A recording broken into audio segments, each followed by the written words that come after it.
On January 14, 2018, the quiet town of Paris, California, was shaken by a discovery so disturbing that it sent shockwaves across the nation. For years, a seemingly ordinary family had harbored a horrific secret behind the closed doors of their suburban home. The Turpin family, David and Louise Turpin, along with their 13 children, lived in a modest beige house on Muirwoods Road, where, unbeknownst to neighbors, the children endured unimaginable abuse and deprivation. The case came to light when a 17-year-old girl, later identified as one of the Turpin children, escaped through a window and used a deactivated cell phone to call 911.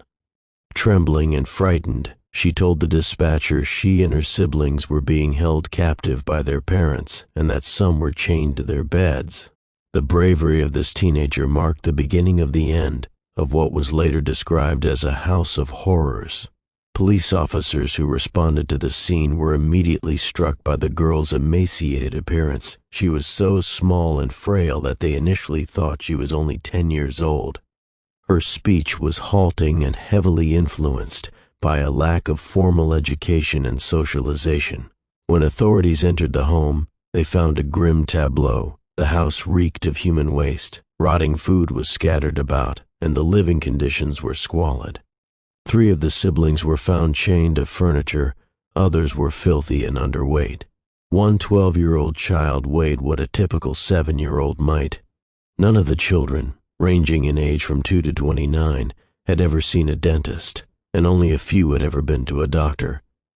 David and Louise Turpin presented themselves as devout Christians and homeschooling parents. They had moved to California after stints in Texas, where similar patterns of isolation and neglect had occurred. On paper, David worked as an engineer, and Louise was a homemaker. The family even appeared on social media in matching clothes, smiling in Disneyland photos or celebrating birthdays. Yet these curated glimpses masked a deep and ongoing nightmare. Over time, it was revealed that the abuse had spanned decades. The children were subject to extreme control and cruelty. They were not allowed to bathe regularly, and they were limited to 1 meal per day, often a slice of bologna or peanut butter sandwich. Food was kept locked away, and if any child stole something to eat, they were punished by being chained to their beds for weeks or even months. Physical abuse was accompanied by psychological torment. The children were taught that the outside world was dangerous, that they would be arrested if they tried to leave. Schooling was virtually non-existent, despite David Turpin having registered the household as a private school. The children memorized passages from the Bible, but many were illiterate. One particularly disturbing aspect was how the abuse persisted without notice for so long. Despite neighbors sometimes seeing the children at odd hours or witnessing strange behavior, such as the children marching in circles for hours, no formal reports were made. The family maintained a facade of strict privacy. In retrospect, several red flags were present. Some of the older children appeared significantly younger due to malnutrition, and the house was rarely visited by outsiders. After the rescue, all 13 siblings were taken to hospitals for evaluation.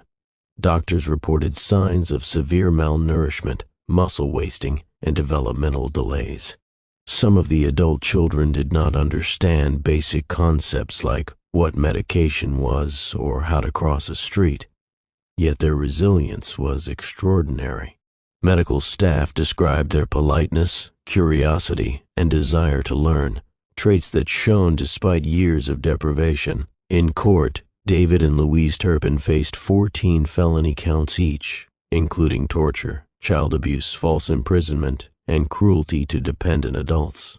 In 2019, both pleaded guilty to multiple charges and were sentenced to life in prison with the possibility of parole after 25 years. The judge who oversaw the sentencing was visibly shaken, calling the case among the worst, most aggravated child abuse cases he had ever seen. Several of the children, in heartbreaking victim impact statements, expressed love for their parents while also describing their pain, confusion, and the struggle to rebuild their lives. The aftermath of the case exposed systemic failures in the social safety net, After their rescue, the children were placed in state care, but several later faced further abuse in the foster system. In 2021, a report from ABC News revealed that some of the children had been placed with abusive foster parents who were later arrested. Others struggled to access basic services like housing, education, or money from a trust set up with donations. The Riverside County District Attorney's Office initiated an investigation into how the children's welfare was managed post-rescue, leading to calls for reform. Despite their ordeal, several of the Turpin siblings began pursuing education and personal independence. In an interview aired in 2021, two of the children, now young adults, shared their journey of healing. One sister described how she wanted to become a motivational speaker to help others overcome trauma. Another spoke about learning to drive and going to college. Their stories reflected not only the horror of their past, but a remarkable will to survive. The Turpin family case stands as a haunting reminder that abuse can fester in plain sight, masked by appearances and silence. It underscores the need for vigilance from communities, accountability from child welfare systems, and support structures for survivors of long-term trauma.